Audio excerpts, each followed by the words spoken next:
हासिबू क़ब्ल अन तुहासबू, अपने आमाल का मुहासबा करो इससे पहले कि तुम्हारे आमाल का मुहासबा किया जाए। मेरे दोस्त, वक्त के साथ अपने आप को बदलने की कोशिश करें, क्योंकि जब इंसान ख़ुद को अपने आप को बदलता है तो उसको किसी तकलीफ़ का सामना करना नहीं पड़ता। थोड़ी सी कुछ आदतें होती हैं इंसान की, उनको छोड़ने में ज़रा सा एहसास ज़रूर होता है, लेकिन किसी परेशानी का सामना नहीं करना पड़ता। लेकिन जब वक्त बदलता है तो बड़ी तकलीफ़ें फेस करनी पड़ती हैं, बड़ी तकलीफ़ों का सामना करना पड़ता है और बड़ी दुश्वारियों को हमें देखना पड़ता है। देखिए, यूँ ही इसी तरह से इंसान की ज़िंदगी भी है। आज वक्त है, आज अपने आप को बदल दो, और जब ये ज़िंदगी जैसी हसीन और ख़ूबसूरत नेमत अल्लाह रब्बुल इज़्ज़त छीन लेगा, ये ज़िंदगी का हरा भरा पौधा और हरी भरी और ख़ूबसूरत नेमत जो अल्लाह रब्बुल इज़्ज़त ने हमें अता फ़रमाई है, जब हमारा वक्त आएगा और अल्लाह रब्बुल इज़्ज़त मलकुल मौत को हुक्म देगा तो आएंगे और हमारे रूह को हमारे क़ब्ज़ उंसरी से छीन करके ले जाएंगे, और उस वक्त हमारे अपने अज़ीज़ मनो मिट्टी के नीचे हमें दफन कर देंगे।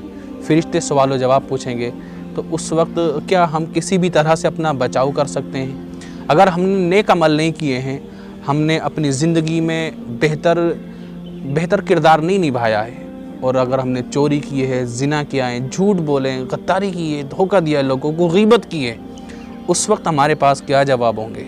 क्या हम फ़रिश्तों के सामने कोई उज़्र पेश कर सकते हैं? उस वक्त क्या हम कोई झूठ बोल कर के अपनी जान बचा सकते हैं? क्या कोई हमारा मुआविन और मददगार, कोई नेता मंत्री, आज भी होता ना दुनिया भर में, हमने जुर्म किया, किसी का कत्ल किया, किसी की चोरी की, ज़रा सा हमारी किसी बड़े आदमी से बात हो जाती है, बड़ा से मतलब दुनियावी एतबार से बड़ा कोई शख्स होता तो हम थाने में जाते हैं, उसकी सिफारिश डलवाते, चोरी की हो, धोखा दिया हो, कत्ल तक का किया हो, तो हमारा माफ़ हो जाता है।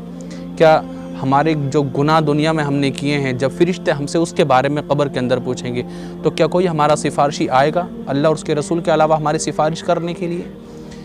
आज तो हम दुनिया भर में जो चाहते हैं गुनाह कर लेते हैं। हमें अल्लाह रब्बुल इज़्ज़त ने दौलत अता फ़रमाई है, पैसा अता फ़रमाया, शोहरत अता फ़रमाई, अपनी शोहरत दौलत के बलबूते पर छूट जाते हैं। क्या कब्र के अंदर कोई पैसा, कोई दौलत होगी जो हमें बचाने वाली हो?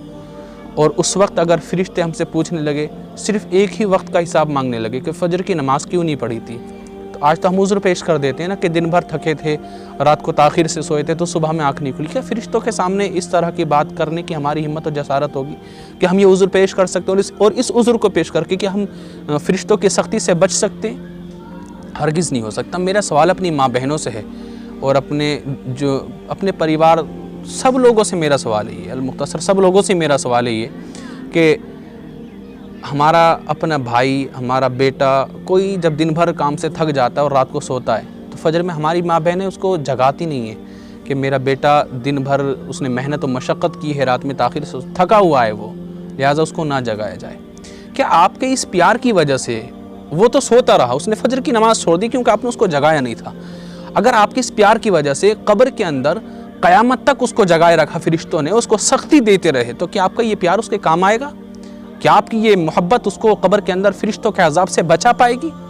आपकी मोहब्बत ये नहीं कि आप उसको नमाज छुड़वा करके आप उसको सोने के लिए बेहतरीन बिस्तर आपने लगा दिया और तकिए पर सर रख के बड़ी आराम से वो सो रहा और आधा घंटे बाद ही वो उठ जाता है।